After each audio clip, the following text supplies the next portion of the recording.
যার যার অবস্থান থেকে প্রত্যেকটা নারীরই কিছু না কিছু সঞ্চয় করে রাখা উচিত।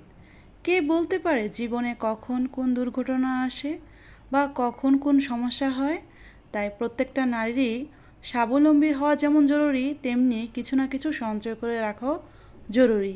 পৃথিবীতে মেয়েরাই কিন্তু সবচাইতে অবহেলিত। হ্যালো এভরিওয়ান, আসসালামু আলাইকুম। আপনারা সবাই কেমন আছেন? আশা করি সবাই সুস্থ আছেন, ভালো আছেন। একটা লাইক দিয়ে সবাই আমার ভিডিওটা দেখা শুরু করবেন। মাত্র 1 মাসের উদ্যোগে আমার এই ঘর ব্যাংকটায় আমি কত টাকা জমালাম সেটা এখন আমি আপনাদের সাথে শেয়ার করব। আশা করি পুরোটা ভিডিও আপনাদের খুব ভালো লাগবে। পুরোটা ভিডিওতে আপনারা আমার সাথেই থাকবেন। অফ ক্যামেরায় সকালের নাস্তা খাওয়ার পর আজকের ব্লগটা শুরু করলাম। এই তো অনেক দিন ধরে ইচ্ছে ব্যাংকে টাকা জমাবো, তাই 1 মাস আগেই এই ব্যাংকটা কিনে আমি টাকা জমানো শুরু করেছি। আর এই ব্যাংকটা যেহেতু তালা সিস্টেম, মাঝে মাঝে এই ব্যাংকটার উপরে যেই ছিদ্রটা আছে সেখান দিয়ে টাকা রাখি। আর এই ঘর ব্যাংকটা যেহেতু তালা সিস্টেম, তালাটা খুলেও মাঝে মাঝে কিন্তু আমি টাকা রেখেছি। যেটা আমি তালা খুলে রেখেছি সেই টাকাগুলো তো বেশি একটা ভাঙানো না, মানে যেহেতু আমি তালা খুলে রেখেছি, যে টাকাগুলো আমি উপর মানে যে ছিদ্রটা আছে সেখান দিয়ে রেখেছি সেই টাকাগুলো কিন্তু একটু ভাঙা ভাঙা আছে। ওই তো দেখেন, ব্যাংকটা ভরে গিয়েছে। যেহেতু কাগজের টাকা আর ব্যাংকটা তত একটা বড় না, ছোটোর মধ্যে, আর এই জন্য ব্যাংকটা ভরে গিয়েছে। তাই ভাবলাম কত টাকা হয়েছে এখন আমি দেখব আর আপনাদের সাথেও শেয়ার করব। আর কিভাবে আমি এই টাকাগুলো জমিয়েছি, কোথা থেকে নিলাম, সেটাও আপনাদের সাথে শেয়ার করব আস্তে আস্তে। তো টাকাগুলো আমি সব ঢেলে নিয়েছি, এখন ভাঁজ করে নিব। এরপর টাকাগুলো আমি একটা একটা করে গুনে নিব যে এখানে কত টাকা আছে। তো সেই সুযোগে আমার প্রিয় প্রিয় আপু ও ভাইয়াদের কাছে আমার সে প্রতিদিনকার একটাই কথা, আমার কথায় ও কাজে যদি কোনো ভুল ত্রুটি হয়ে থাকে প্লিজ ক্ষমা সুন্দর দৃষ্টিতে দেখবেন। প্রত্যেকটা মানুষেরই কিছু না কিছু টাকা জমানো প্রয়োজন, তবে মেয়েদের ব্যাপারে আমি একটু স্পেশাল বলবো, কারণ সমাজে মেয়েরাই কিন্তু বেশিরভাগ অবহেলিত হয়। তাই এই ভিডিওর মাধ্যমে আমি সকল মেয়েদেরকে বলবো সবাই কিছু না কিছু টাকা জমাবেন। আর আমি 1 মাসে কিভাবে এই টাকাগুলো জমিয়েছি এখন আপনাদের সাথে সেটা বলবো। মুদাসিরের বাবা যেহেতু আমার সংসারে সকল কিছু কেনাকাটা মুদাসিরের বাবাই করে, বাজার বলতে সংসার সব কিছু টুকিটাকি কেনাকাটা মুদাসিরের বাবাই কেনাকাটা করে। তবে বিকেলবেলা যখন আমি মুদাসিরকে নিয়ে একটু হাঁটাহাঁটি করি, বলতে মুদাসিরকে একটু মাঠে নিয়ে যাই। আপনারা সবাই জানেন যারা আমার রেগুলার ভিউয়ার্স, মুদাসিরকে নিয়ে আমি প্রায় মাঠে নিয়ে যাই, বন্ধুদের সাথে খেলাধুলা করতে নিয়ে যাই। তখন কিন্তু মুদাসিরের একটা এক্সট্রা খরচ আছে। আর যেহেতু মাঠে যাই একটু যাতায়াত খরচও আছে, তো আমি কিন্তু বেশিরভাগই যাতায়াত খরচটা করি না, অনেক সময় হেঁটে যাই। যেহেতু বিকেলবেলা একটু হাঁটলে কিন্তু শরীরের পক্ষেও খুবই ভালো, যেহেতু আমরা ফ্ল্যাট বাসায় থাকি সব সময়। আর বর্তমানে রিক্সায় উঠলে একদম কম হলেও 20 টাকা কিন্তু রিক্সা ভাড়া। তো সেই দিক দিয়ে আমার প্রতিদিন 50 টাকা বেঁচে যাচ্ছে। তো সেই টাকাটা আমি কিন্তু ব্যাংকে এনে রেখেছি। আর যেহেতু 30 দিনে এই মুদাসিরের বাবা এই খরচটা আমাকে দেয়, 30 দিনের মধ্যে অনেক সময় 5-7 দিন যাওয়া হয় না। 5-7 দিন মুদাসির ঘুমিয়ে থাকে বা বিকেলবেলা ভালো লাগে না যে বের হই না, বাসায় থাকি, তখন কিন্তু মুদাসিরের জন্য যে খরচটা আর আমার যাতায়াতের যে খরচটা সেই টাকাটা আমি ব্যাংকে এনেই রেখে দিই। আর এমনিতে সংসারের টুকিটাকি কেনাকাটা তো মুদাসিরের বাবা করে। তবে অনেক সময় দেখবেন যে সংসারের কিচেনের যে আইটেমগুলো আমি কেনাকাটা করি, আরএফএলের বেস্ট বাইতে যাই বা বা স্বপ্ন সুপার শপে যাই, যখন কেনাকাটা করি তখন কিন্তু মুদাসের বাবা আমাকে এক্সট্রা কিছু টাকা দেয়। যেমন একসাথে 2,000 বা 3,000, অনেক সময় 4,000 টাকাও আমার কাছে থাকে। তো এই টাকাগুলোর মধ্যে যখন আমি খরচ করি, তার মধ্যে আমার কিছু টাকা আমার ব্যাগে থেকে যায়। কিছু টাকা বলতে অনেক সময় 3,000 টাকা খরচ হয়ে যায়, 1,000 টাকা থাকে। বা অনেক সময় 1,000 টাকার কেনাকাটা করি, 2,000 টাকাই থেকে যায়। বা অনেক সময় 2,000 টাকাই কেনাকাটা করে নিই, 1,000 টাকা থাকে। তো এইভাবে কিন্তু ব্যাগে অনেক সময় টাকাগুলো থেকে যায়, আর সেই টাকাগুলো আমি আবার নিজে নিজে খরচ করে ফেলি।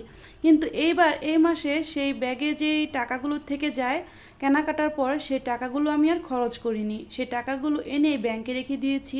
তো এর ফলে আমার একসাথে কতগুলো টাকা হয়েছে, তো সেটাই এখন কিন্তু আমি আপনাদের সাথে শেয়ার করছি।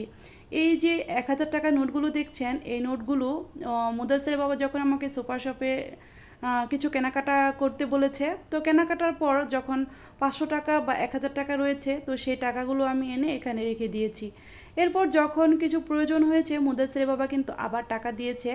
তো সেভাবে কিন্তু আর এই টাকাগুলো আর খরচ করা হয়নি। যেহেতু ঈদের মাস ছিল, ঈদের মাসে মুদাসসিরের বাবা সুপার শপে বেশি একটা যেতে পারেনি। মাঝে মাঝে গিয়েছে, আবার মাঝে মাঝে যেটা প্রয়োজন হয়েছে সেটা আমাকেই টাকা দিয়েছে কেনাকাটা করতে। আর তখন কিন্তু কিছুটা টাকা আমি সেভও করেছি, আর সেইভাবেই কিন্তু এই টাকাগুলো জমেছে। এই টাকাগুলো কিন্তু ইচ্ছে করলে আমি নানান অহেতুক কাজে খরচ করে ফেলতে পারতাম, কিন্তু খরচ না করে যেহেতু আমি চেয়েছি যে আমি টাকাটা জমিয়ে রাখবো, তো সেইভাবেই কিন্তু টাকাটা আমি জমিয়ে রেখেছি। তো এখানে আমি প্রথমে বড় টাকাগুলো গুছিয়ে রাখলাম। এখন এই যে ছোট টাকাগুলো, তো এই টাকাগুলো কিন্তু মূলত আমি যে যাতায়াত খরচ সেগুলো থেকে সেভ করেছি। আর মুদাসসিরের যে একটা এক্সট্রা খরচ আছে, অনেক সময় আমরা বের হইনি, তো সেই টাকা থেকে এই খুচরা টাকাগুলো জমেছে। আর অনেক সময় বাজার থেকে, মানে আমি ওই যে বললাম কেনাকাটা করার পর ব্যাগে থেকে গিয়েছিল, সেই টাকাগুলো আমি এভাবে রেখে দিয়েছি। তো এইভাবে এই খুচরা টাকাগুলো হয়েছে। আপনারা কিন্তু দেখতেই পাচ্ছেন টাকাগুলো অনেক পুরনো আবার নতুন, মানে মিলানো। এর কারণ হচ্ছে, কারণ আমি কোনো খুঁজে খুঁজে টাকা জমাইনি। আমার ব্যাগে যখন যে টাকাটা রয়েছে সেটা আর আমি পরবর্তীতে খরচ করিনি, এই টাকাগুলো আমি ধরে এনে এখানে রেখে দিয়েছি। তো একটা মাস পর আমি দেখলাম আসলেই অহেতুক খরচ যদি না করি তাহলে কিন্তু অনেকটা টাকা বেঁচে যায়, অনেকটা টাকা জমে যায়। এইভাবে যদি অনেক আগে থেকে জমিয়ে রাখতাম তাহলে কিন্তু এতদিনে আরও অনেক টাকা হয়ে যেত। আর মুদাসসিরের বাবা আমার যখন যেটা প্রয়োজন সেটা কিন্তু মুদাসসিরের বাবাই কিনে এনে দেয়।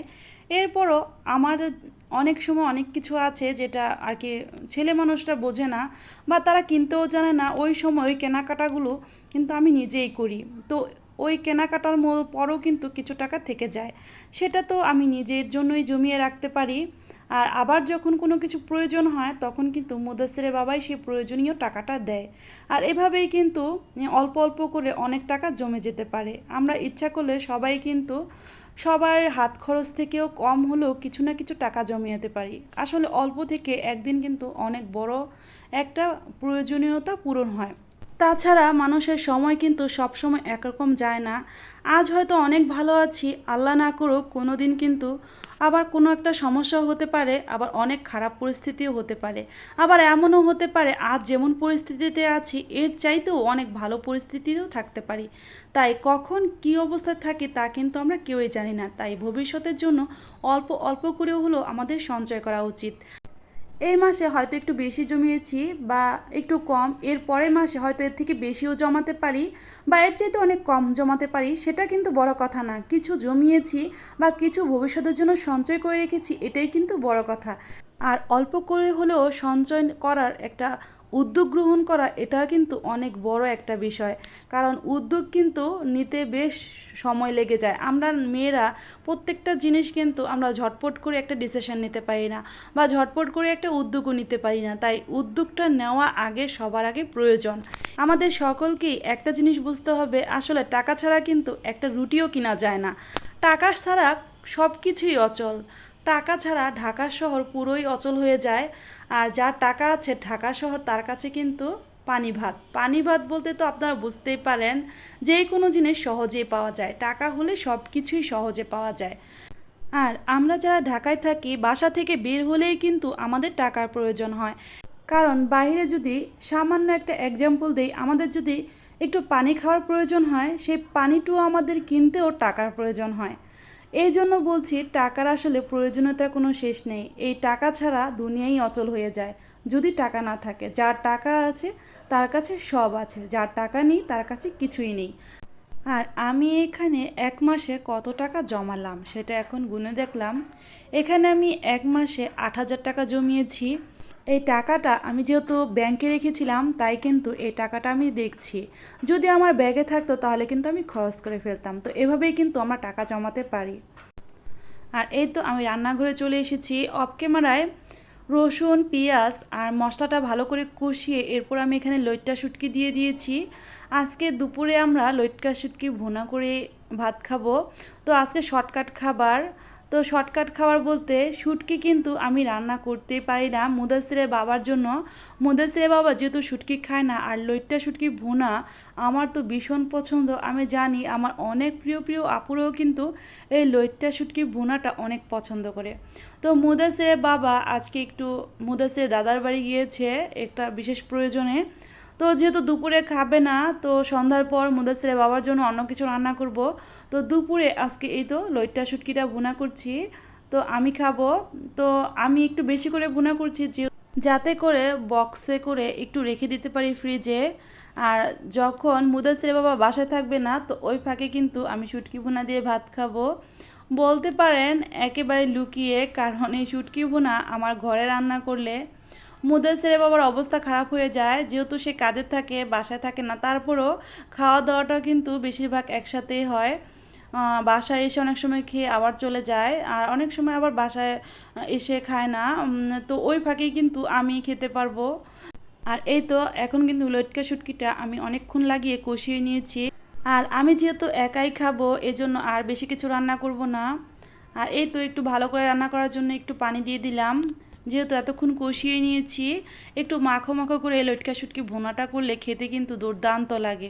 আর একটু ঝাল ঝাল করে বেশি করে কাঁচামরিচ দিয়েছি, যেহেতু এই তরকারিটা বাবা আর ছেলে কেউই খাবে না, আর আমি ভীষণ রকমের ঝাল আর টক পছন্দ করি। আর তরকারি রান্না করলে বাবা আর ছেলে, মানে মুদাসিরের বাবা আর ছেলের কথা চিন্তা করেই কিন্তু আমি একটু ঝালটা কম দিই। যেহেতু দুজনের কেউই এই তরকারিটা খাবে না, তাই আমি একটু বেশি করে ঝাল দিয়েছি। আর অপর পাশে চুলায় ভাত রান্না করার জন্য আমি পানি গরম করতে দিয়েছি, পানিটা বলক চলে এসেছে। এরপর আমি চালটা দিয়ে দিব, তো ভাত রান্না করে নিব।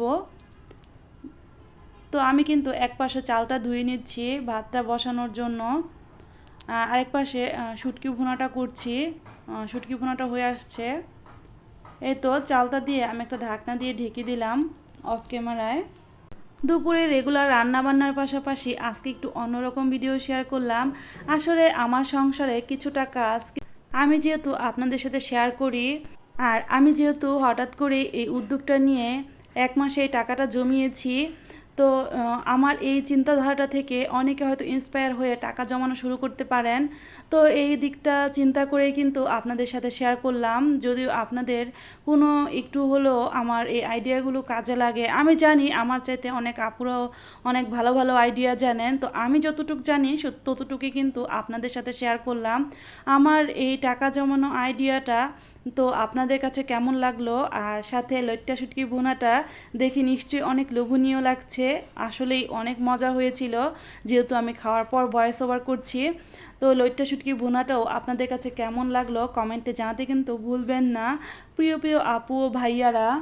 আর ভিডিওর এই পর্যায়ে এসে নতুন ভাইয়া ও আপুদের উদ্দেশ্যে একটা কথা বলি, যারা আমার চ্যানেলটি আজকেই প্রথম নতুন ভিজিট করেছেন, আমার চ্যানেলের ভিডিওগুলো যদি আপনাদের ভালো লেগে থাকে তাহলে সাবস্ক্রাইব করে আমার চ্যানেলের পাশেই থেকে যাবেন। আপনারা আমার পাশে থাকবেন, আমিও আপনাদের পাশে থাকব। আর যারা আমার পুরনো বন্ধুরা আছেন, যারা আমাকে সাপোর্ট দিয়ে আমাকে এগিয়ে নিয়ে যাচ্ছেন, তাদের জন্য আমার রইল অনেক অনেক দোয়া ও ভালোবাসা। এভাবেই সবসময় আমার পাশে থেকে আমাকে এগিয়ে নিয়ে যাবেন, আমিও আপনাদের পাশে থেকে আপনাদের এগিয়ে যেতে সাহায্য করব। আর এই তো আপনাদের সাথে বকবক করতে করতে কিন্তু এখানে লইট্টা শুটকি ভুনাটা প্রায়ই হয়ে আসছে। আর একটা কথা বলি, আমি যখন ভয়েস ওভার দিচ্ছি তখন আমাদের পাশের বিল্ডিংয়ে তারা কাজ করছে, তো সেইখানে অনেক আওয়াজ হচ্ছে। তো আপনাদের কানে যাচ্ছে কিনা জানি না, যদি আওয়াজ যেয়ে থাকে আপনারা ক্ষমাসুন্দর দৃষ্টিতে ভিডিওটা দেখে নেবেন। দেখতেই পাচ্ছেন কতটা লাল লাল করে এই শুটকি ভুনাটা করেছি। লাল লাল মানে ঝাল করে। নিশ্চয়ই অনেকের কাছে একটু ঝাল ঝাল লাগতে পারে, তবে আমি যেহেতু অনেক ঝাল খেতে পছন্দ করি, তো সুযোগটা কিন্তু আমি আজকে কাজে লাগিয়েছি। এই তো শুটকি ভুনাটা কিন্তু একদম মাখো মাখো হয়ে গিয়েছে। আমি কিন্তু রসুনটা একটু বেশি দিয়েছি। আসলে শুটকি ভুনাটায় রসুনটা বেশি দিলে খেতে কিন্তু অনেক বেশি ভালো লাগে। দেখেন কতটা মাখো মাখো টাইপের হয়েছে। আমি কিন্তু শুটকিটা ছেঁচে রান্না করিনি, একটু গরম পানি দিয়ে কিছুক্ষণ ভিজিয়ে রেখেছি, এরপর পরিষ্কার করে ধুয়ে রান্না করেছি। এতে করে কিন্তু শুটকিটা অনেক মোলায়েম, সফট আর মাখো মাখো টাইপের হয়েছে।